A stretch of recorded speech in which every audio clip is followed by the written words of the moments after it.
स्वागत है आपका अपने YouTube चैनल ग्रुपिंग हब में। तो आइए आज हम इडुटेरिया का वॉल्यूम वन का प्रैक्टिस सेट जो क्वेश्चन है वो करते हैं। हालांकि ये बुक बहुत पहले ही मार्केट में आ गया था। इसके क्वेश्चन को हम जीएस क्वेश्चन ही है और करेंट भी जो है वो करेंट का ही बहुत ज़्यादा पुराना नहीं है, तो इसको हम सॉल्व करेंगे। देखते हैं आज का हमारा क्वेश्चन क्या है। फर्स्ट क्वेश्चन है सिंधु घाटी सभ्यता के बारे में कौन सा कथन सत्य है। फर्स्ट स्टेटमेंट है सिंधु घाटी सभ्यता के लोग कपास का उत्पादन करने वाले पहले व्यक्ति थे, सही है। सिंधु घाटी सभ्यता ग्रामीण सभ्यता थी, तो ये गलत है। सिंधु घाटी सभ्यता ग्रामीण नहीं शहरी सभ्यता थी। ये कुत्ते बिल्ली और घोड़े के बड़े पैमाने पर पालते थे। यहाँ के लोग केवल चावल की खेती करते थे, सिर्फ चावल की नहीं, जौ की खेती भी प्रमाण मिली है, तो ये भी गलत हो गया। बिल्ली घोड़ा के खेती करते थे। इसके अलावा भेड़ बकरी भैंस सुअर आदि जानवर का भी पालन करते थे, तो ये भी गलत हुआ। ग्रामीण सभ्यता नहीं शहरी सभ्यता थी, अर्थात हमारा सही हो गया ये ऑप्शन नंबर एप्पल। सिंधु घाटी सभ्यता के लोग कपास के उत्पादन में प्रथम थे।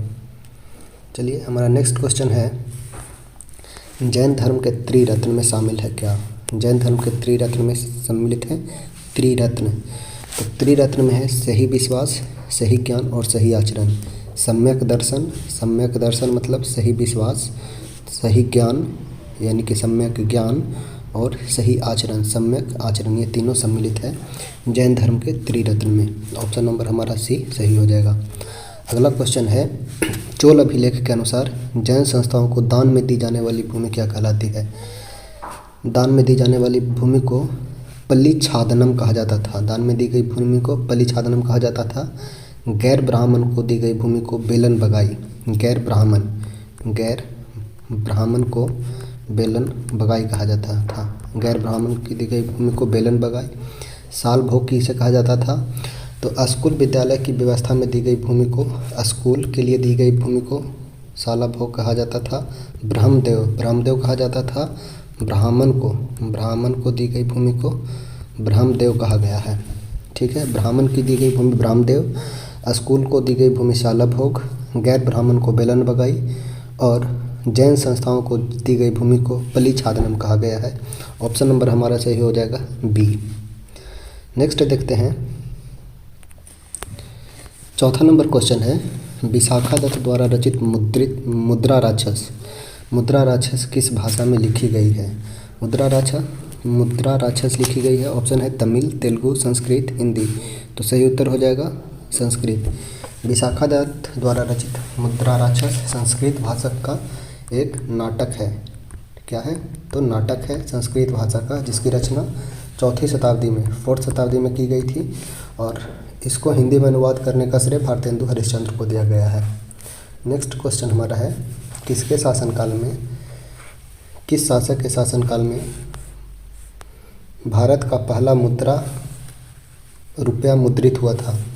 किसके शासनकाल में भारत का पहला रुपया मुद्रित हुआ था, तो ये सही ऑप्शन है इल्तुतमिश, शेरशाह सूरी, अकबर, गयासुद्दीन तुगलक, तो सही उत्तर हो जाएगा शेरशाह सूरी के द्वारा सर्वप्रथम मुद्रित रुपया का प्रचलन करवाया गया था। वही इल्तुतमिश ने अरबी सिक्के जारी किए थे। शुद्ध अरबी सिक्के जारी करने वाला कौन सा शासक था, तो इल्तुतमिश। शेरशाह सूरी के द्वारा 178 ग्रेन और 350 ग्रेन का सिक्का चलाया गया था। 178 ग्रेन चांदी का और 350 ग्राम का तांबे का सिक्का चलाया गया था। इसके जो अनुपात था 1:64 था। नेक्स्ट है किसके शासनकाल में मुगल और मराठा के बीच द्वंद्व प्रारंभ हुआ था। किसके टाइम में मुगल और मराठा के बीच द्वंद्व युद्ध प्रारंभ हुआ था, तो ये हुआ था ऑप्शन औरंगजेब के टाइम में। 1656 में शाहजहां के शासनकाल में सर्वप्रथम शिवाजी के नेतृत्व में मराठों ने मुगल क्षेत्र पर आक्रमण किया था, ठीक है। सही उत्तर हो जाएगा हमारा औरंगजेब। अगला प्रश्न है भारत में किस गवर्नर जनरल को स्थानीय स्वशासन का पिता कहा गया है। स्थानीय स्वशासन का पिता कहा गया है लॉर्ड रिपन को कहा गया है स्थानीय स्वशासन का जनक।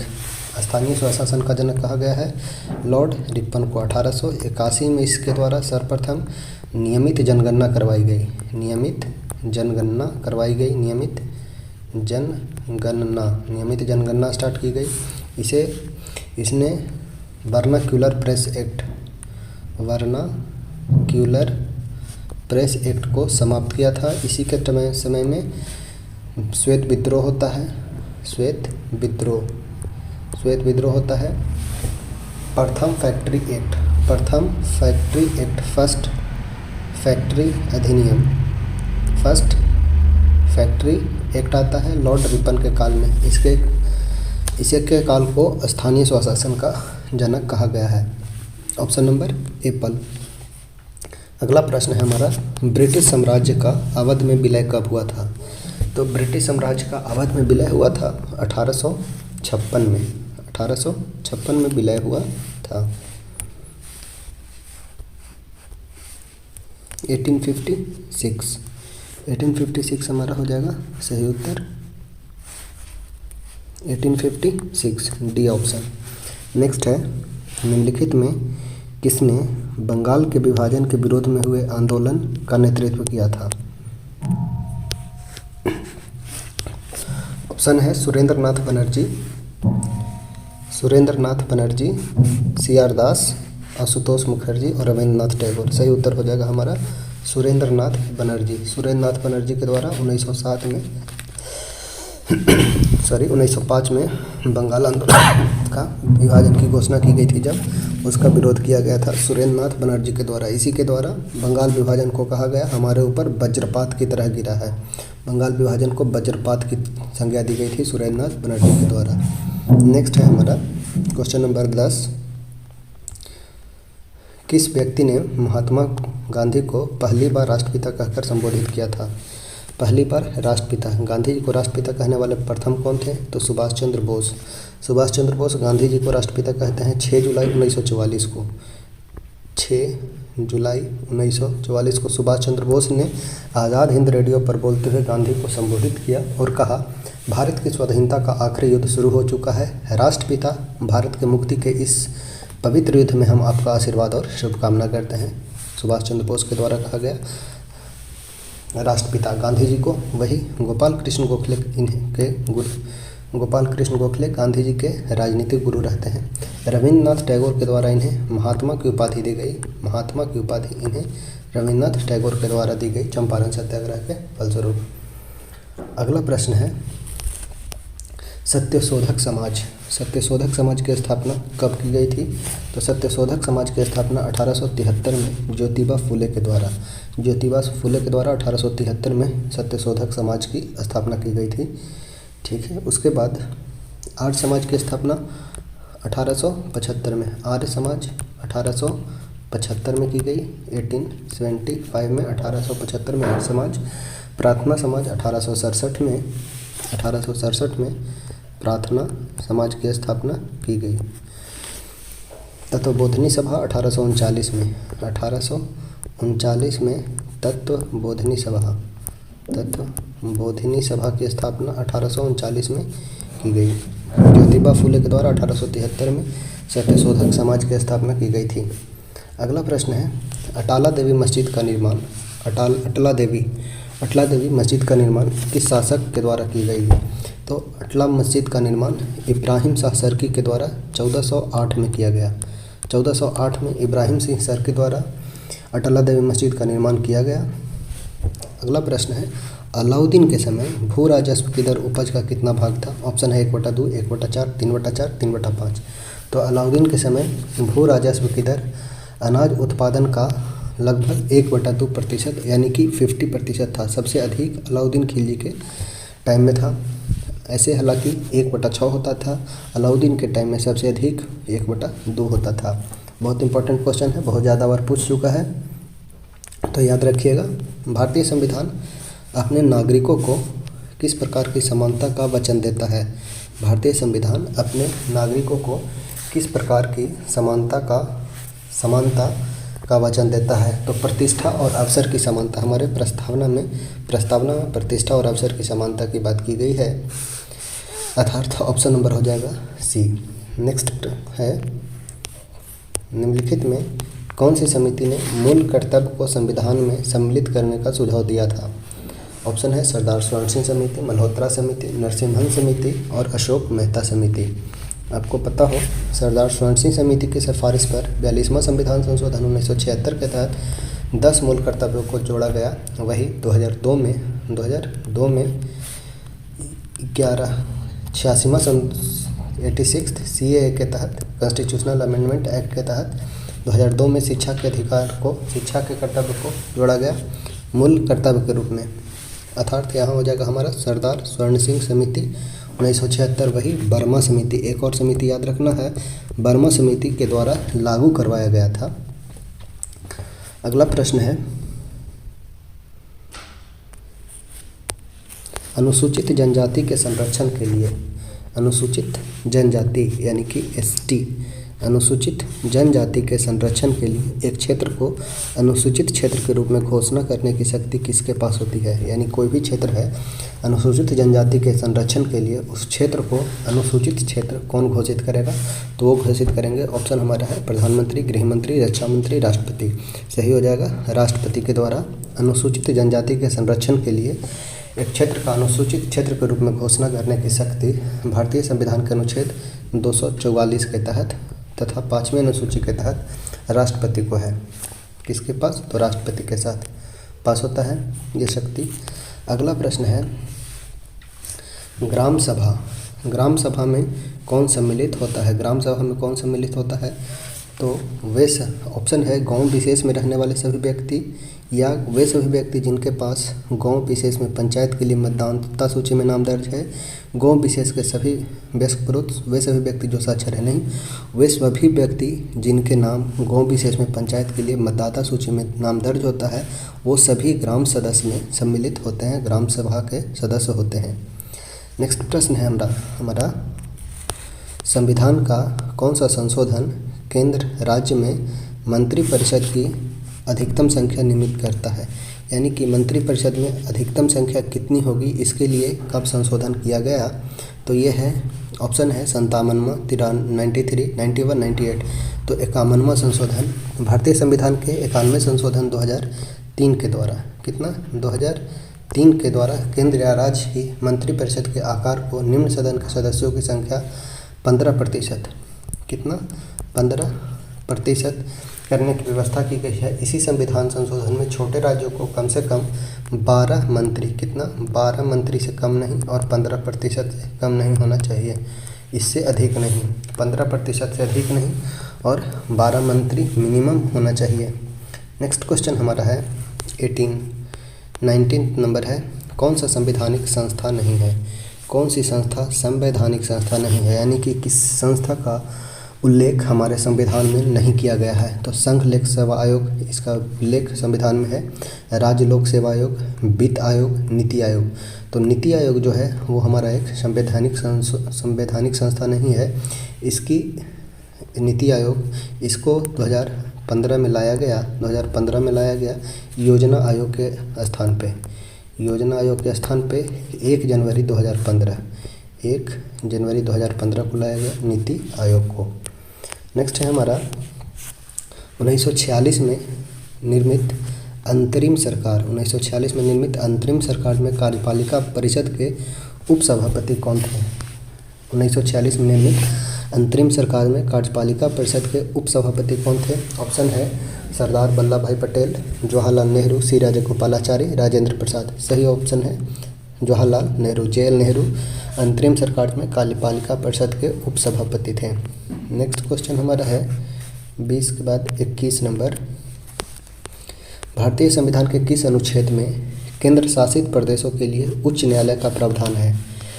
केंद्र शासित यानी कि यूटीज़ के लिए हाई कोर्ट के वर्णन किस आर्टिकल में है? ऑप्शन है 239, 241, 214, 231। सही उत्तर हमारा हो जाएगा 241। 231 में 2 या 2 से अधिक राज्यों के लिए एक ही उच्च न्यायालय होगा। दो या दो से अधिक राज्य के लिए एक ही उच्च न्यायालय होगा, इसका वर्णन किया गया है 231 में। 214 में है राज्य के लिए उच्च न्यायालय, राज्य के लिए उच्च न्यायालय है 214 में। वही 124 में है सर्वोच्च न्यायालय का व्याख्या। 239 में है संघ राज्य क्षेत्र का प्रशासन। वही 241 में है उच्च न्यायालय, संघ राज्य क्षेत्र के लिए उच्च न्यायालय का वर्णन 241 में किया गया है। नेक्स्ट हमारा है क्वेश्चन 22। लोकसभा के स्पीकर यानी कि लोकसभा के जो अध्यक्ष होते हैं उनका चुनाव निर्वाचन किसके द्वारा किया जाता है? ऑप्शन है संसद के सभी सदस्य द्वारा, प्रत्यक्ष रूप से जनता द्वारा, लोकसभा के सभी सदस्य द्वारा या लोकसभा में बहुमत प्राप्त दल के सदस्य द्वारा। तो लोकसभा के जो स्पीकर हैं उनकी नियुक्ति लोकसभा के सभी सदस्य द्वारा की जाती है। ऑप्शन हमारा हो जाएगा सी, लोकसभा के सभी सदस्य द्वारा। नेक्स्ट है निम्नलिखित में कौन से मामले में उच्च न्यायालय और उच्चतम न्यायालय की अधिकारिता में आते हैं? कौन सा मामला उच्च न्यायालय और उच्चतम न्यायालय के अधिकारिता में आते हैं? ऑप्शन है केंद्र राज्य के बीच विवाद, राज्यों के परस्पर विवाद, मूल अधिकार का प्रवर्तन या संविधान के उल्लंघन में संरक्षण। तो सही उत्तर हो जाएगा मूल अधिकारों का प्रवर्तन। ऑप्शन नंबर सी हो जाएगा सही उत्तर। मूल अधिकार के प्रवर्तन में उच्च न्यायालय और उच्चतम न्यायालय के दोनों की अधिकारिता में आते हैं। नेक्स्ट है 24 नंबर क्वेश्चन स्वर्णिम त्रिभुज। स्वर्णिम त्रिभुज गोल्डन ट्रायंगल। गोल्डन ट्रायंगल एक विशिष्ट क्षेत्र है। गोल्डन ट्रायंगल एक विशिष्ट क्षेत्र है जो मादक द्रव्यों की तस्करी के लिए प्रसिद्ध है। कौन सा देश इस त्रिभुज का भाग नहीं है? ऑप्शन है थाईलैंड, लाओस, म्यांमार, कंबोडिया। तो सही उत्तर हो जाएगा हमारा कंबोडिया नहीं है। म्यांमार, थाईलैंड, लाओस 3 देश है जो गोल्डन ट्रायंगल के अंतर्गत आते हैं। गोल्डन ट्रायंगल के अंतर्गत कंबोडिया, लाओस और थाईलैंड आते हैं, म्यांमार नहीं आता है। सॉरी, म्यांमार, थाईलैंड, लाओस आता है, कंबोडिया नहीं आता है। ऑप्शन हमारा हो जाएगा डॉग, कंबोडिया नहीं आता है। नेक्स्ट क्वेश्चन है अंतर्राष्ट्रीय प्रवासी दिवस। अंतर्राष्ट्रीय प्रवासी दिवस कब मनाया जाता है? तो अंतर्राष्ट्रीय प्रवासी दिवस ऑप्शन है 9 जनवरी, 18 दिसंबर, 24 दिसंबर, 24 जनवरी। सही उत्तर हो जाएगा 18 दिसंबर को अंतर्राष्ट्रीय। यहाँ पे ध्यान देना है अंतर्राष्ट्रीय पूछा गया है, वही सिर्फ राष्ट्रीय होता तो 9 जनवरी को मनाया जाता है राष्ट्रीय प्रवासी दिवस। 18 दिसंबर इसको जनवरी को लास्ट और यहाँ से 9 to 18 दिसंबर को याद करिएगा राष्ट्रीय तो 9 जनवरी, अंतर्राष्ट्रीय तो 18 दिसंबर। वही 24 जनवरी को मनाया जाता है राष्ट्रीय बालिका दिवस। राष्ट्रीय बालिका दिवस मनाया जाता है, राष्ट्रीय बालिका दिवस। राष्ट्रीय बालिका दिवस मनाया जाता है 24 जनवरी को। 24 जनवरी को राष्ट्रीय बालिका दिवस मनाया जाता है। 9 जनवरी को मनाया जाता है राष्ट्रीय प्रवासी दिवस। 18 दिसंबर को अंतर्राष्ट्रीय प्रवासी दिवस। नेक्स्ट क्वेश्चन है हमारा 26 नंबर लोसांगू त्यौहार। लोसुंग त्यौहार कहाँ का लोकप्रिय त्यौहार है? लोसुंग त्यौहार है, ऑप्शन है लद्दाख, त्रिपुरा, सिक्किम, हिमाचल प्रदेश। लोसांगू त्यौहार सिक्किम में मनाया जाता है। ऑप्शन नंबर हो जाएगा बी, भूटिया एवं लेप्चा जनजाति द्वारा फसलों की कटाई के जश्न के रूप में मनाया जाता है लोसुंग त्यौहार। लेप्चा एवं भूटिया जनजाति द्वारा मनाया जाने वाला ये एक पर्व है जो सिक्किम का है, Sikkim. Option number B. Next question है यूनेक्स कप। यूनेक्स कप किस खेल से संबंधित है? तो ऑप्शन है badminton, hockey, table tennis, football. Yonex cup related है बैडमिंटन से। ऑप्शन नंबर हो जाएगा हमारा बी। नेक्स्ट है सूरजताल झील। सूरजताल झील किस राज्य में स्थित है? ऑप्शन है उत्तराखंड, हिमाचल प्रदेश, गोवा, जम्मू कश्मीर। सही उत्तर हो जाएगा हिमाचल प्रदेश। सूरजताल स्थित है कहाँ? हिमाचल प्रदेश में स्थित है सूरजताल झील। नेक्स्ट है इकोसिस्टम। इकोसिस्टम की सही परिभाषा क्या है? ऑप्शन है परस्पर क्रिया करने वाले जीव समुदाय, परस्पर क्रिया करने वाले जीव समुदाय, किसी स्थान का अजीवीय घटक या पृथ्वी और वायुमंडल का क्षेत्र जहाँ जीव रहते हैं या जीव समुदाय और उसके वातावरण का संतुलित क्षेत्र। तो इकोसिस्टम कहेंगे जीव समुदाय और उसके वातावरण का संतुलित क्षेत्र को कहा जाता है इकोसिस्टम, पारिस्थितिकी तंत्र। ऑप्शन नंबर हो जाएगा डी। पारिस्थितिकी तंत्र की संकल्पना सर्वप्रथम ए.जी. टेंसले द्वारा 1935 में दिया गया पारिस्थितिकी तंत्र की संकल्पना। नेक्स्ट है पारिस्थितिकी संतुलन बनाए रखने के लिए भारत में वन क्षेत्र कितने प्रतिशत होने चाहिए? तो वन क्षेत्र होने चाहिए 33.33%। ऑप्शन नंबर हो जाएगा डी।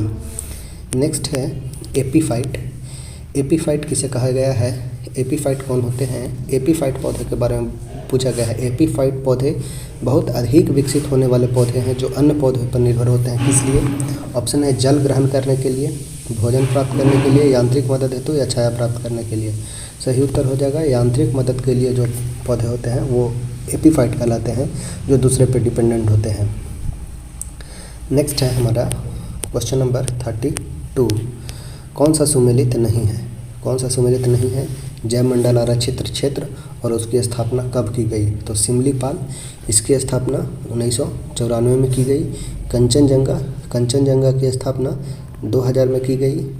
नोकरेक 1988 में और पन्ना 2011 में। अर्थात कंचनजंगा हमारा मिला नहीं है। कंचनजंगा को 2002 में नहीं 2000 में इसकी स्थापना की गई थी। 2000 में। आपको मालूम हो कि अभी टोटल मिक्स्ड हेरिटेज साइट के अंतर्गत एक कंचनजंगा ही है जो मिक्स टोटल 42 हेरिटेज साइट है। यूनेस्को हेरिटेज साइट में एक मिक्स्ड हेरिटेज साइट आता है जिसे कंचनजंगा ही है मिक्स्ड हेरिटेज साइट में। 34 + 7 + 1 टोटल है 42 मिक्स्ड हेरिटेज साइट में कंचनजंगा, जिसकी स्थापना 2000 में हुई थी। अर्थात ये हमारा ऑप्शन सही हो जाएगा, ऑप्शन नंबर बी। नेक्स्ट है क्षेत्रीय भाषा में निर्णय प्रकाशित करने वाला पहला हाईकोर्ट। क्षेत्रीय भाषा में निर्णय प्रकाशित करने वाला पहला हाईकोर्ट कौन सा बना है? तो केरल हाईकोर्ट बना है पहला हाईकोर्ट। भारत का पहला हाईकोर्ट बना है जो अपने निर्णय को वहाँ के क्षेत्रीय भाषा में ही प्रकाशित करेगा। ऑप्शन नंबर हो जाएगा एप्पल।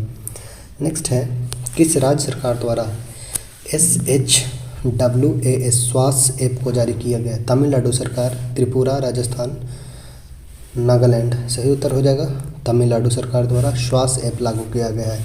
स्वच्छता कर्मचारी और उनके परिवार के सदस्यों के कल्याण हेतु श्वास ऐप जारी किया है तमिलनाडु राज्य सरकार। नेक्स्ट क्वेश्चन हमारा है हाल ही में संगम नौसेना अभ्यास का आयोजन भारत ने किस देश के साथ किया है? संगम नौसेना युद्ध अभ्यास किसके साथ?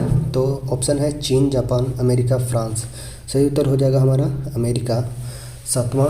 सातवां संगम युद्ध अभ्यास कहना है तो सातवां संगम युद्ध अभ्यास भारत और अमेरिका के मध्य दिसंबर 2022 में गोवा में संपन्न हुआ। 2022 में गोवा में संपन्न हुआ था सातवां।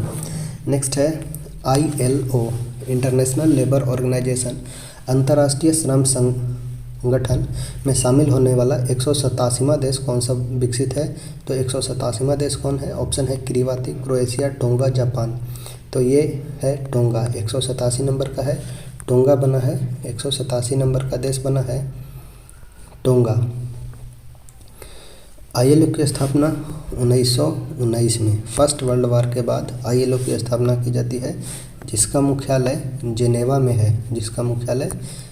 है। इसमें शामिल होने वाला 187वां देश टोंगा बना है, जिसकी राजधानी नुकुअलोपा है। कहाँ? नुकुअलोपा इसकी राजधानी है टोंगा की, जो 187वां देश बना है ILO में शामिल होने वाला। नेक्स्ट है विश्व हिंदी सम्मेलन 2023। विश्व हिंदी सम्मेलन 2023 जिसका आयोजन फिजी में किया गया, फिजी के नाडू में किया गया। इसमें भारत की तरफ से किसने प्रतिनिधित्व किया है? तो ये हैं प्रतिनिधि के रूप में। ऑप्शन है नरेंद्र मोदी, अमित शाह, राजनाथ सिंह, S जयशंकर। तो सही है S जयशंकर के द्वारा विश्व हिंदी सम्मेलन का प्रतिनिधित्व किया गया फिजी में। S Jaishankar, option number D. कैमा हिंदी सम्मेलन था? तो 12वां विश्व हिंदी सम्मेलन का आयोजन फरवरी 2023 में फिजी में किया गया, जिसमें भारत का प्रतिनिधित्व S जयशंकर के द्वारा हुआ। नेक्स्ट हमारा है भारत सरकार ने भूकंप प्रभावित क्षेत्र के लिए भूकंप प्रभावित देश तुर्की भाषा तथा सीरिया की मदद के लिए कौन सा ऑपरेशन चलाया है? ऑपरेशन रक्षा, ऑपरेशन मदद, ऑपरेशन दोस्त, ऑपरेशन गंगा। तो तुर्की की रक्षा के लिए ऑपरेशन दोस्त, ऑप्शन नंबर बी हो जाएगा ऑपरेशन दोस्त। वही अफ़गानिस्तान से लाने के लिए ऑपरेशन गंगा, अफ़गानिस्तान से भारतीयों को लाने के लिए ऑपरेशन गंगा चलाया गया था। नेक्स्ट क्वेश्चन है question number 39। Global fire power index 2023 में कौन सा देश प्रथम स्थान पे है? ऑप्शन है भारत, जापान, अमेरिका, नॉर्वे। सही उत्तर हो जाएगा अमेरिका, ऑप्शन नंबर सी सही उत्तर हो जाएगा। नेक्स्ट है वित्त वर्ष 2023-24 के दौरान देश का जीडीपी विकास दर कितना होने रहने का अनुमान है? तो ये है 6 से 6.8%, ऑप्शन बी हो जाएगा। नेक्स्ट है दुग्ध उत्पादन में भारत का स्थान विश्व में कैमा है? दुग्ध उत्पादन में भारत में विश्व का स्थान है पहला, ऑप्शन नंबर एप्पल हो जाएगा। नेक्स्ट है अर्जुन पुरस्कार 2022। अर्जुन पुरस्कार 2022 से सम्मानित सुश्री अंशु का संबंध किस खेल से है? इन्हें अर्जुन पुरस्कार 2022 में दिया गया है। ऑप्शन है वुशु, कुश्ती, जूडो, एथलेटिक्स। सही उत्तर हो जाएगा कुश्ती। सुश्री अंशु का संबंध है कुश्ती से, ऑप्शन नंबर बी हो जाएगा। नेक्स्ट है ग्रैमी पुरस्कार 2023। ग्रैमी पुरस्कार 2023 हेतु किसे एल्बम ऑफ द ईयर चुना गया है? Album of the year option है just like that, Harry House, about damn time या नन ऑफ द एबव। तो सही उत्तर हो जाएगा Harry House, option number B Harry House. Grammy पुरस्कार 2023 के लिए एल्बम ऑफ द ईयर चुना गया है हैरी हाउस को, ऑप्शन नंबर बॉल हो जाएगा। नेक्स्ट है हमारा प्रसिद्ध पुस्तक विक्ट्री सिटी, बुक है विक्ट्री सिटी के लेखक कौन है? ऑप्शन है सलमान रश्दी, कल्याण सत्यार्थी, शशि थरूर, जावेद अख्तर। सही उत्तर हो जाएगा Salman Rushdie, option number Apple. Salman Rushdie जो है वो बुक लिखे हैं विक्ट्री सिटी। ऑप्शन है इनके द्वारा रचित अन्य पुस्तक है midnight children's, the satanic verses, shame आदि सलमान रश्दी की ही पुस्तक है। नेक्स्ट क्वेश्चन हमारा है 45 विश्व कैंसर दिवस 2023। विश्व कैंसर दिवस 2023 का थीम क्या था? End cancer, live life, close the care gap, believe now, eradicate the root. सही ऑप्शन है close the care gap.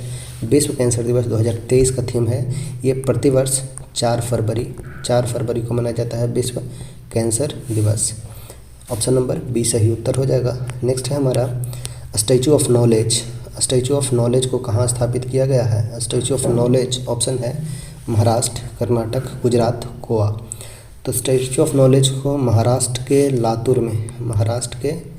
Latur में इसे स्थापित किया गया है। लातूर में यह डॉक्टर B.R. अम्बेडकर की किनकी प्रतिमा है? तो B.R. अम्बेडकर की ये प्रतिमा है। इसकी ऊंचाई लगभग 70 फुट है जो महाराष्ट्र में स्थित है। Statue of knowledge. Statue of unity Gujarat के केवड़िया में स्थित है, जो सरदार पटेल की प्रतिमा है जिसके मूर्तिकार राम सुधाकर हैं। ऑप्शन हो जाएगा स्टैचू ऑफ नॉलेज महाराष्ट्र में लातूर में। नेक्स्ट है जनवरी 2023 में आई रिपोर्ट के अनुसार 2022 में भारत का सबसे प्रदूषित शहर कौन सा है? तो ये है नई दिल्ली, ऑप्शन नंबर हो जाएगा एप्पल, नई दिल्ली। नेक्स्ट है हमारा कौन सा सुमेलित नहीं है? राज्य और राज्यपाल। ऑप्शन है अरुणाचल प्रदेश केरी परनाइक, मेघालय फग्गू चौहान, झारखंड सीपी राधाकृष्णन, महाराष्ट्र गणेशी लाल। तो महाराष्ट्र गणेशी लाल नहीं, महाराष्ट्र के राज्यपाल रमेश बैस हैं। ऑप्शन नंबर हो जाएगा डॉग। नेक्स्ट है हाल ही में तुलसीदास बलराम का निधन हो गया है। तुलसीदास बलराम का निधन हो गया है। इनका संबंध किस क्षेत्र से था?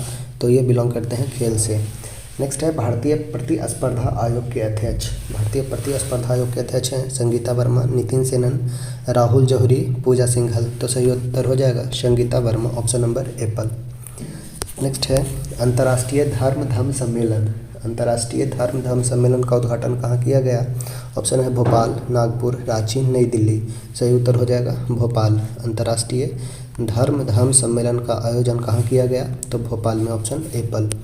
नेक्स्ट है हाल ही में दयानंद सरस्वती, अभी देखे थे आर्य समाज 1875, दयानंद सरस्वती की कौन सी जयंती मनाई गई? तो 200वीं जयंती मनाई गई, ऑप्शन नंबर हो जाएगा बॉल। नेक्स्ट है 53 हाल ही में किसके द्वारा दुनिया के सबसे लंबे प्लेटफॉर्म का उद्घाटन हुबली में किया गया? सबसे लंबे प्लेटफॉर्म का उद्घाटन हुबली में किया गया। ऑप्शन है नरेंद्र मोदी, अश्विनी वैष्णव, राजनाथ सिंह, द्रौपदी मुर्मू। सही उत्तर हो जाएगा नरेंद्र मोदी के द्वारा कर्नाटक के हुबली में दुनिया के सबसे लंबी रेलवे प्लेटफॉर्म का उद्घाटन किया गया, जिसकी लंबाई जो है 1.5 किलोमीटर 1.5 किलोमीटर है इस प्लेटफॉर्म की लंबाई। इसके पहले थी Kharagpur railway station. Next question हमारा है नेपाल के नए राष्ट्रपति कौन बने हैं? नेपाल के राष्ट्रपति ऑप्शन है रामचंद्र पौडेल, सुभाष चंद्र नेबांग, विद्यादेवी भंडारी। तो सही उत्तर हो जाएगा Ramchandra Paudel, option number Apple सही हो जाएगा। नेक्स्ट है हमारा हाल ही में किस राज्य में याओसांग उत्सव का आयोजन किया गया है? याओसांग उत्सव का आयोजन कहाँ किया गया? ऑप्शन है नागालैंड, असम, मणिपुर, कर्नाटक। सही हो जाएगा मणिपुर में किया गया याओसांग उत्सव। नेक्स्ट है महाराष्ट्र भूषण पुरस्कार 2022। महाराष्ट्र भूषण अवार्ड 2022 किसे सम्मानित किया गया? ऑप्शन है अप्पा साहब धर्माधिकारी, पंडित नारायण ठाकरे, उषा उथो, सोनाली रावत। सही उत्तर हो जाएगा अप्पा साहब धर्माधिकारी को महाराष्ट्र भूषण अवार्ड से सम्मानित किया गया। वही महाराष्ट्र रत्न का अवार्ड अभी हाल ही में रतन टाटा को दिया गया है। महाराष्ट्र भूषण अप्पा साहब धर्माधिकारी को दिया गया। नेक्स्ट है वंदे भारत ट्रेन का संचालन करने वाली पहली महिला ड्राइवर कौन बनी है? तो ऑप्शन है रजनी देसाई, सुरेखा यादव, अवनी राज, नन ऑफ द। सही उत्तर हो जाएगा सुरेखा यादव। ऐसे ट्रेन चलाने वाली भी प्रथम महिला थी सुरेखा यादव। वही वंदे भारत ट्रेन चलाने वाली भी प्रथम महिला ड्राइवर बनी है Surekha Yadav, option number ball. Next है रबी फसल की बुआई कब की जाती है? ऑप्शन है मार्च जुलाई, अक्टूबर नवंबर, अप्रैल जून, जनवरी मार्च। तो अभी रबी फसल की बुआई हो रही है, तो अभी लगभग अक्टूबर नवंबर का मंथ जो होता है वो रबी फसल की बुआई के लिए होता है। तो ऑप्शन नंबर हो जाएगा बी, अक्टूबर नवंबर। नेक्स्ट है हमारा जूट उत्पादन में अग्रणी राज्य। जूट उत्पादन में अग्रणी राज्य कौन सा? ऑप्शन है असम, गुजरात, केरल, पश्चिम बंगाल। सही उत्तर हो जाएगा पश्चिम बंगाल जूट उत्पादन में सबसे अग्रणी राज्य है। नेक्स्ट क्वेश्चन है किस भारतीय राज्य की अधिकतम सीमा म्यांमार से लगती है? यानी कि म्यांमार से किस राज्य की सीमा अधिकतम लगती है? ऑप्शन है अरुणाचल प्रदेश, मणिपुर, मिजोरम, असम। अरुणाचल प्रदेश, नागा, मनी, मिजो, ये 3 राज्य हैं। अरुणाचल प्रदेश सर्वाधिक लगता है, उसके बाद नागा, मनी, मिजोरम। इस प्रकार से राज्यों का क्रम है। सर्वाधिक लगने वाला पूछा गया है तो अरुणाचल प्रदेश हो जाएगा, ऑप्शन नंबर एप्पल हो जाएगा। नेक्स्ट है 61 भारत के उत्तरी मैदान में शीत ऋतु में वर्षा होती है किस कारण? ऑप्शन है लौटते मानसून से, पश्चिमी विक्षोभ से, अरब मानसून से, या कोई नहीं। सही उत्तर हो जाएगा पश्चिमी विक्षोभ के कारण भारत के उत्तरी मैदान में शीत ऋतु में वर्षा होती है। नेक्स्ट क्वेश्चन है कॉफ़ी पोर्ट के नाम से किसे जाना जाता है? ऑप्शन है sao Paulo, Santos, Manchester, none of the above. तो ये विश्व में सर्वाधिक कॉफ़ी का उत्पादन ब्राज़ील करता है। कौन सा? तो Brazil, southern America. Brazil south America का कंट्री है, दक्षिण अमेरिकी की एक कंट्री है ब्राज़ील। वहीं सबसे ज़्यादा कॉफ़ी का उत्पादन होता है। सेंटोस ब्राज़ील का बंदरगाह है जिसे सेंटोस पोर्ट कहा जाता है। पोर्ट मतलब बंदरगाह। जिस बंदरगाह से सबसे ज़्यादा निर्यात होता है उसी बंदरगाह को नाम दिया गया है सेंटोस पोर्ट। यहाँ से काफ़ी मात्रा में कॉफ़ी का निर्यात किया जाता है, इसलिए इसे कॉफ़ी पोर्ट के नाम से संज्ञा दी गई है। वही वहाँ के निकटतम बाज़ार को sao पोलो कहा गया है। जिस मंडी में बिकता है उसे sao पोलो कहा गया है, और जो बंदरगाह है उसे सेंटोस पोर्ट कहा गया है। नेक्स्ट है हमारा ऑप्शन हो जाएगा इसे का बी। नेक्स्ट है हमारा क्वेश्चन नंबर 63 नंदा देवी चोटी। नंदा देवी किस हिमालय का भाग है? ऑप्शन है पंजाब, नेपाल, कुमाऊँ, असम। ये हिमालय का वर्गीकरण नदी के आधार पर किया गया है। हिमालय का वर्गीकरण नदी के आधार पर पूछा है किस हिमालय का पार्ट है। तो नंदा देवी जो चोटी है वो कुमाऊँ हिमालय का भाग है। कुमाऊँ हिमालय देखिए, ये नंदा देवी आ जाएगा हमारा उत्तराखंड में। सिंधु, सतलज, काली, तीस्ता, दियांग। तो ये उत्तराखंड वाला पार्ट यहाँ पे आता है, यानी इसमें कुमाऊँ हिमालय में ये हो जाएगा हमारा पंजाब हिमालय, ये हो जाएगा कुमाऊँ हिमालय, ये नेपाल हिमालय और ये असम हिमालय। पंजाब हिमालय, इस पार्ट में हमारा आता है नंदा देवी उत्तराखंड, यानी काली नदी सतलज से काली नदी तक, यानी कि नेपाल की सीमा इधर हिमाचल प्रदेश की सीमा तक यह आती है हमारी कुमाऊं हिमालय। ठीक है, तो इसका पार्ट हो जाएगा कुमाऊं हिमालय का। नेक्स्ट है द्वीपों का समूह लक्षद्वीप। लक्षद्वीप क्या है? ऑप्शन है प्रवाल द्वारा निर्मित, सुनामी द्वारा निर्मित, ज्वालामुखी द्वारा निर्मित या कोई नहीं।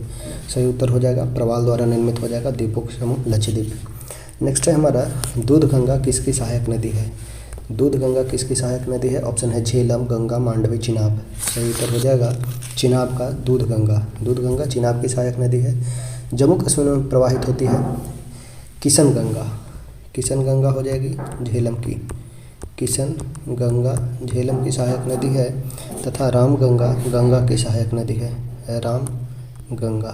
गंगा की पूछा जाए गंगा की प्रथम सहायक नदी कौन सी है? तो राम गंगा गंगा की प्रथम सहायक नदी होती है राम गंगा। झेलम किशन गंगा झेलम की और दूध गंगा चिनाब की। मांडवी नदी गोवा में बहती है। गोवा जो है मांडवी नदी के तट पर स्थित है। नेक्स्ट है हमारा भार का एसआई मात्रक। भार का एसआई मात्रक क्या है? तो न्यूटन। ऑप्शन नंबर सी हो जाएगा। नेक्स्ट है हमारा 67। कौन सा यंत्र समुद्र के स्तर से ऊपर की वस्तु को देखने के लिए पनडुब्बी में प्रयोग किया जाता है? Pyrometer, periscope, anemometer, odometer. सही उत्तर हो जाएगा हमारा पेरिस्कोप। पेरिस्कोप कुछ इस प्रकार से बनाया जाता है। इसमें 2 समतल दर्पण का यूज किया जाता है।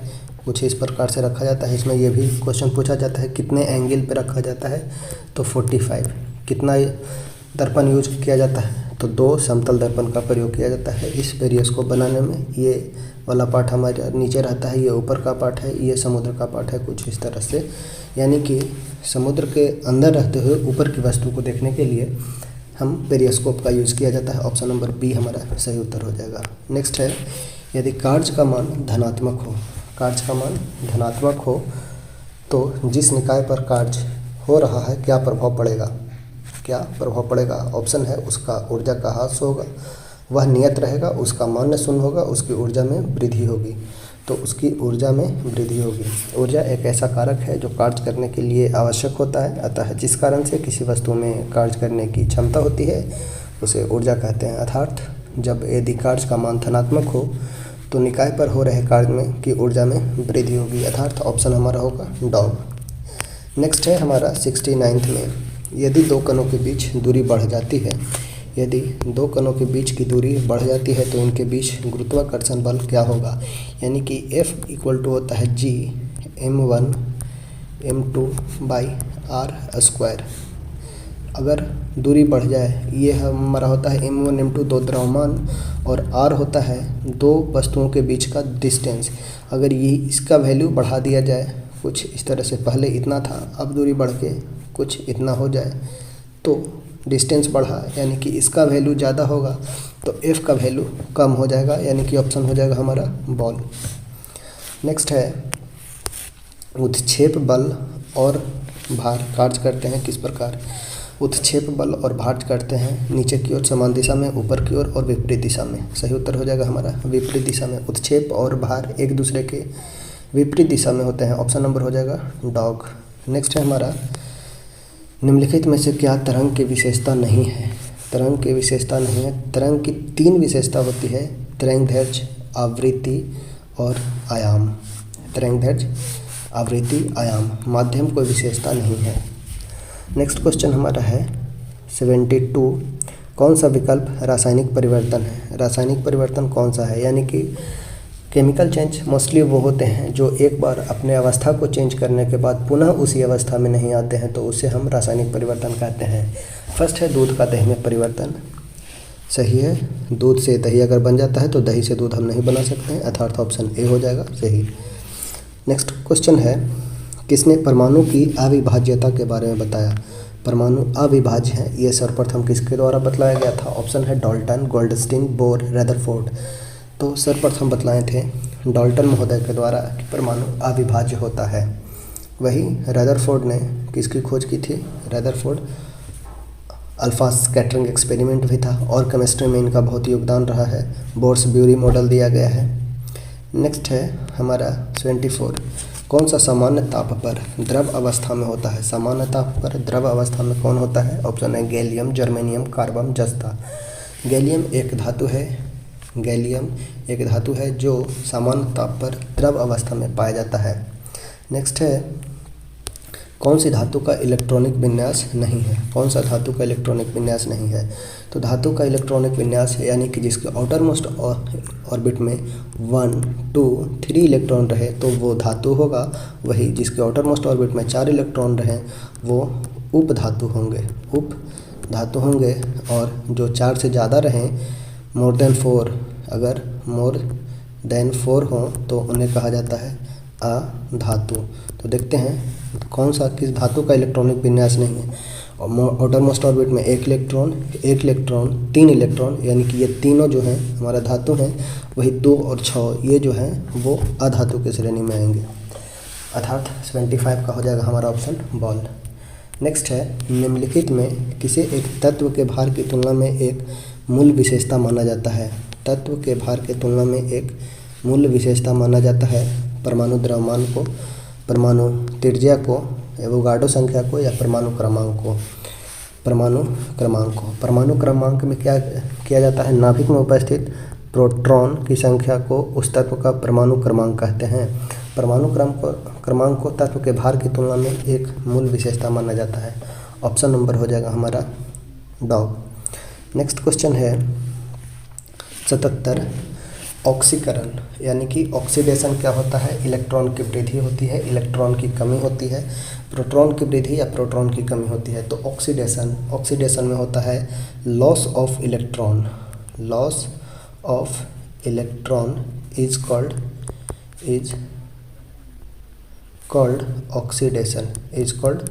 ऑक्सीडेशन।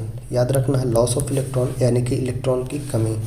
ऑप्शन नंबर बी हो जाएगा हमारा सही उत्तर। नेक्स्ट है 77 के बाद 78, यदि किसी लवण का पीएच मान शून्य है, लवण का पीएच मान शून्य है तो वो क्या होगा? तो ऑप्शन है सशक्त एसिड और कमज़ोर बेस, सशक्त एसिड और सशक्त बेस, कमज़ोर एसिड और कमज़ोर बेस, या सशक्त एसिड, कमज़ोर एसिड और सशक्त बेस। देखिए पीएच वैल्यू होता है 1 से 0 to 14 तक पीएच वैल्यू शो किया जाता है। 7 जो होता है वो न्यूट्रल होता है, न्यूट्रल। जितना हम इधर डिक्रीज करेंगे 1, 2, 3, 4, 5, 6, ये हमारा एसिटिक नेचर इधर बढ़ेगा, एसिटिक नेचर बढ़ेगा। यानी कि अगर 1 है तो वो ज़्यादा एसिटिक है। वही अगर बेसिक नेचर देखें 7 बाद 8, 9, 10, 11, 12, 13, 14, पीएच 0 to 14 होता है। तो पूछा गया है इसमें पीएच मान शून्य है, पीएच मान शून्य है तो इसका मतलब क्या है? तो इसका कहने का अर्थ है सशक्त एसिड है। एसिड जो है, एसिडिटी जो है वो सशक्त है और बेसिसिटी उसका प्रॉपर्टी बहुत ही कम है। यानी कि ऑप्शन हो जाएगा सशक्त एसिड और कमज़ोर base. Option number Apple. Next है हमारा 78, जलीय विलयन में किसी अम्ल या क्षार में क्या परिवर्तन होता है? किसी अम्ल या क्षार में क्या परिवर्तित होता है? तो क्षार जल में OH- आयन देते हैं, क्षार जल में OH- आयन निर्मित करते हैं, क्षार जल में H+ आयन निर्मित करते हैं, नहीं अम्ल करते हैं, अम्ल H+ देते हैं, क्षार नहीं। ये ऑप्शन हमारा क्षार नहीं अम्ल हो जाएगा। यहाँ पे अगर करें तो सही होगा। क्षार जल में H3O आयन निर्मित करते हैं, नहीं। अम्ल जल में OH- आयन निर्मित करते हैं, नहीं। क्षार जो है जल में OH- आयन निर्मित करते हैं। ऑप्शन नंबर एप्पल हमारा सही होगा। अम्ल जो होते हैं, अम्ल वो हमेशा H+ आयन और H+ आयन, और क्षार जो होगा वो OH- आयन देंगे। ऑप्शन नंबर हमारा हो जाएगा एप्पल। नेक्स्ट है उस निष्क्रिय गैस का नाम क्या है जिसने आधुनिक आवर्त सारणी के पहले आवर्त में रखा है? उसका क्या नाम क्या है? ऑप्शन है हाइड्रोजन, हीलियम, नियॉन, क्रिप्टॉन। सही उत्तर हो जाएगा हीलियम। निष्क्रिय गैस हाइड्रोजन कुछ इस तरह से यहाँ, हीलियम कुछ यहाँ। हाइड्रोजन हीलियम कुछ इस तरह से बनाया गया हमारा मॉडर्न पीरियोडिक टेबल। यानी कि फर्स्ट ग्रुप में है हीलियम निष्क्रिय गैस, एकमात्र निष्क्रिय गैस जो ऑक्टेट नहीं ड्यूप्लेट पूरा करता है तो वो होता है हमारा हीलियम। ऑप्शन नंबर हो जाएगा बी। नेक्स्ट क्वेश्चन है अधातुओं का व्यापक उपयोग। अधातु का व्यापक उपयोग किसमें किया जाता है? ऑप्शन है खाद, बॉयलर, खाद यंत्र निर्माण, हवाई जहाज। सही उत्तर हो जाएगा खाद के निर्माण में अधातु का मेनली यूज किया जाता है। नेक्स्ट क्वेश्चन है कास्टिक सोडा। कास्टिक सोडा का रासायनिक नाम क्या है? कास्टिक सोडा का रासायनिक नाम ऑप्शन है sodium carbonate, sodium chloride, sodium thiosulphate, sodium hydroxide. सही उत्तर हो जाएगा sodium hydroxide. Caustic soda NaOH, caustic sodium NaOH sodium hydroxide कहा जाता है। सोडियम कार्बोनेट को खाने वाला सोडा या बेकिंग सोडा कहा जाता है। सोडियम क्लोराइड NaCl को टेबल साल्ट कहा जाता है, NaCl को table salt. Sodium thiosulphate Na2H2O4 sodium thiosulphate. Next है हमारा हीमेटोलॉजी। हीमेटोलॉजी में किसका अध्ययन किया जाता है, किससे संबंधित है हीमेटोलॉजी? हीम जो वर्ड होता है बायोलॉजी में, बायोलॉजिकल टर्म में हीम का मतलब होता है ब्लड। ब्लड हीमेटोलॉजी में किसका अध्ययन किया जाएगा? रक्त का। ऑप्शन नंबर एप्पल हो जाएगा। हीमेटोलॉजी में रक्त का अध्ययन किया जाता है।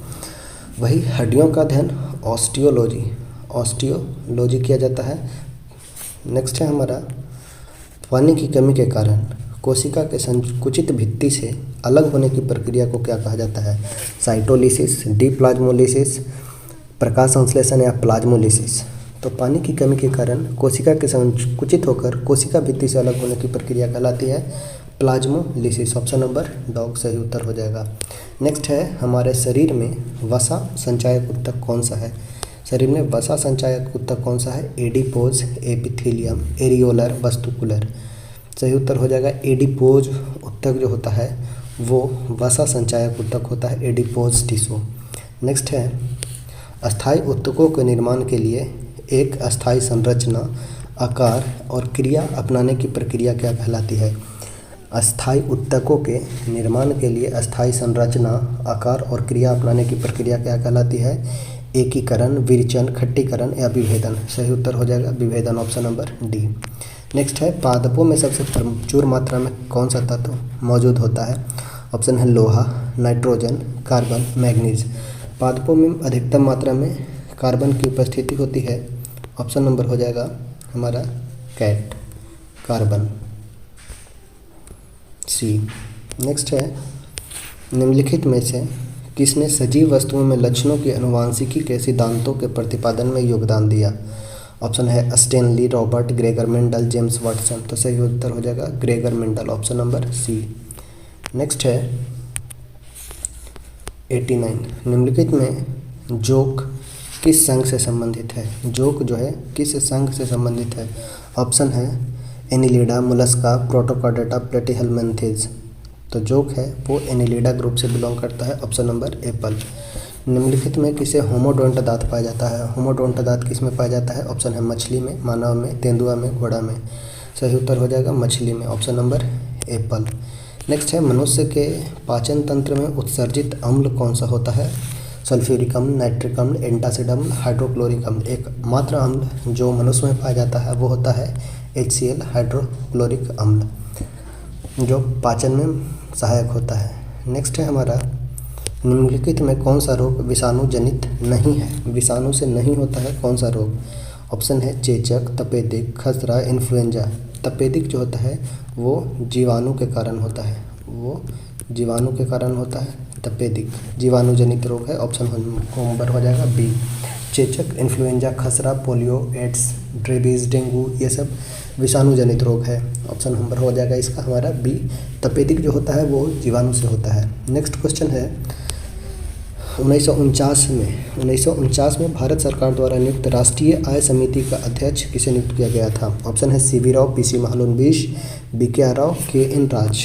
सही उत्तर हो जाएगा PC महालनोबिस। आपको बतलाना है कमेंट करके कौन सा FYP था, 5 ईयर प्लान था जो PC महालनोबिस मॉडल पर आधारित था।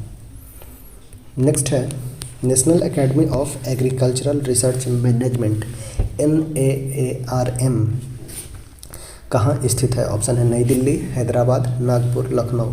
सही उत्तर हो जाएगा हैदराबाद। नेक्स्ट है निम्नलिखित कीमत सूचकांक में से केंद्र सरकार द्वारा कर्मचारियों की मजदूरी में क्षतिपूर्ति हेतु किसका प्रयोग किया जाता है? थोक कीमत सूचकांक, औद्योगिक कर्मियों के लिए उपभोक्ता कीमत सूचकांक, कृषि श्रमिकों के लिए उपभोक्ता सूचकांक या नन ऑफ द अबव। तो औद्योगिक कर्मियों के लिए उपभोक्ता कीमत सूचकांक ऑप्शन नंबर हो जाएगा बॉल। नेक्स्ट है 96, कहता है 39 और 156 के मध्यानुपाती तथा x तथा 24 और 36 का तृतीय अनुपाती समानुपाती y है तो 6x 13y, 6x बटा 13y का वैल्यू क्या है? x क्या है? इसके बीच का समान मध्य अनुपात निकालने का फॉर्मूला है b² इक्वल टू होता है b² equal to AC root under, यानी 156 गुने 39 गुने 156, ये कैलकुलेट कीजिएगा तो आएगा हमारा 78, यानी x का वैल्यू है 78, यानी कि 6 गुना 78 बटा 13 गुना y का वैल्यू है 24 और 36 का तृतीय अनुपाती यानी कि c का वैल्यू है b² बटा a, b² का वैल्यू है 36 गुना 36 बटा 24, 6 चौका 24, 6 छक्का 36, 4 नमा 36, यानी कि 9 छक्का 54, यहाँ आ जाएगा 54, काट दीजिए 13 छक्का 78, 6 नमा 54, 3 तिया 9, 3 दूनी 6, यानी कि ऑप्शन हो जाएगा हमारा 2:3। नेक्स्ट है विश्राम को छोड़कर एक बस की गति 64 किलोमीटर प्रति घंटा है। कितना? 64 किलोमीटर प्रति घंटा बिना रुके चलती है तो, और अगर रुकती है तो उसकी स्पीड हो जाती है 48 किलोमीटर। प्रत्येक 1 घंटा में बस कितनी दूरी रुकती है?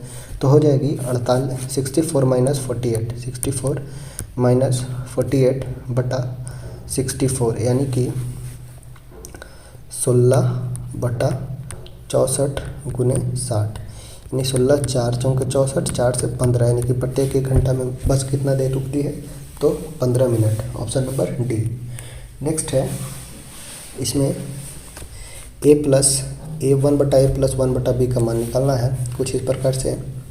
यहाँ से a का वैल्यू हम अगर निकालना चाहें तो a इक्वल टू 1 बटा 2 प्लस √3 लिख सकते हैं a का वैल्यू। b का वैल्यू लिख सकते हैं 1 बटा 2 माइनस √3। यहाँ से एलसीएम हो जाएगा 2 प्लस √3 इंटू 2 माइनस √3।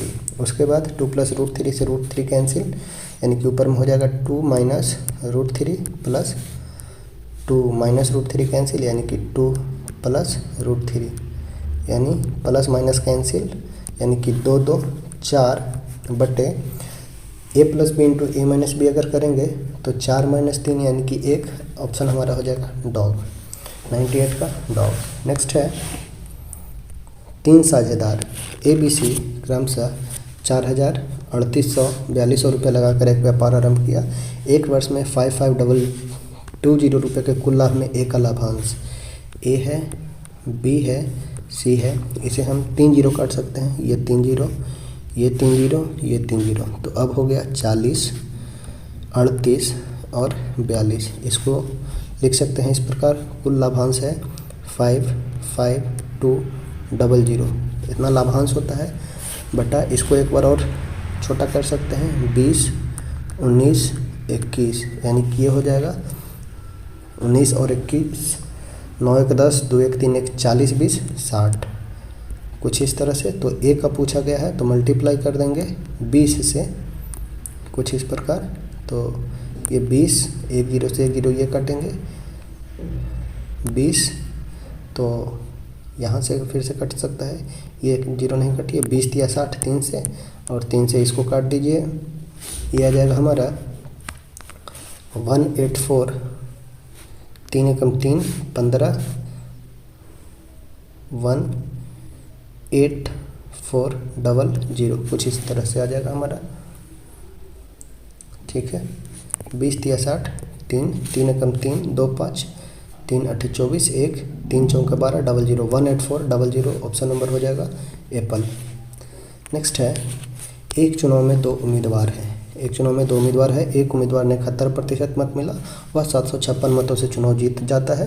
कुल मतों की संख्या ज्ञात करें। टोटल मत मान लेते हैं 100 गो था, 100% था, 71% मत मिलता है तो हारने वाले को 39 मिलता है, हारने वाले को 29 मिलेगा।